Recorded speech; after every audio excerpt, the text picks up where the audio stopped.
Devin Haney says he's built different. He says he'll fight Subriel Matias. All right, let's talk about that. Welcome back to Boxing Unwrapped. If you're new here, please subscribe down below, comment.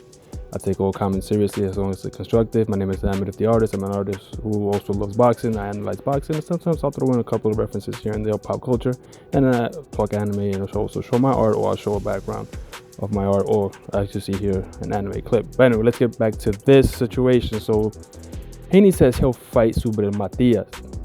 He's built different. He's a different breed. That's what he's saying. Boxing 24 reported on this, and here's my thoughts on this. Well, people are gonna say, well, why didn't he fight him next? Well, very simply, high risk, low reward. I think Haney beats him. Not easily. He has to be very methodical, play a chess game, make it a boring fight, unfortunately. He can't bang with Matias, obviously, because he'll get stopped. He'll have to make it a boring Shakur Stevenson type of night. I'll point him, I'll box him, frustrate him, move him around, give him angles, keep him turning, and stay off the ropes. Keep the fight in the middle of the ring.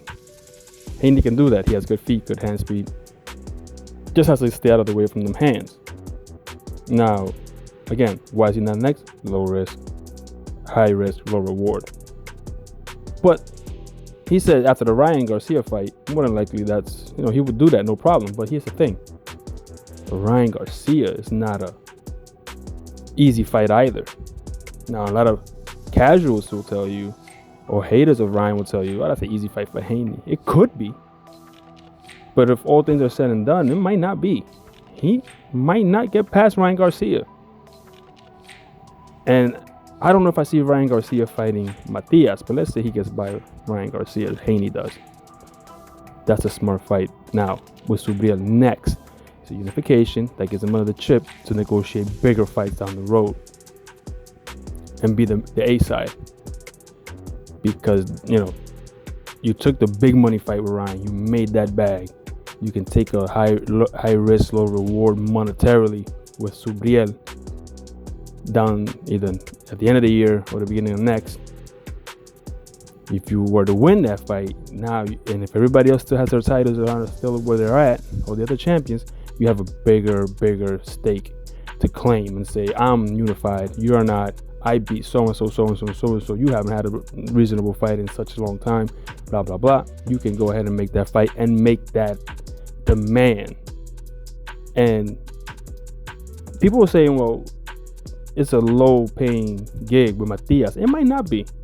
The Puerto Rican contention is big, and they will stand behind their fighter. They'll come out, they'll pay the pay-per-view, they'll fill up the gate as long as it's in the right location. And you can make a big bag against Subriel, who has a lot of momentum now in the public eye going into a fight. So it's not a foregone conclusion that this is going to be, a non-sellout. It'll sell out. It'll do good numbers. It's probably not going to do a million pay-per-view buys, but it'll make good numbers. So again, that's assuming that Haney can get past Ryan. And right now, as I see it, that's not set in stone. That can still be an upset. And it actually would be good for boxing if it's an upset, to be honest. But that's another topic for another day as we get closer to that fight on April 20th. But let me know what you think. And I'm out to the next one.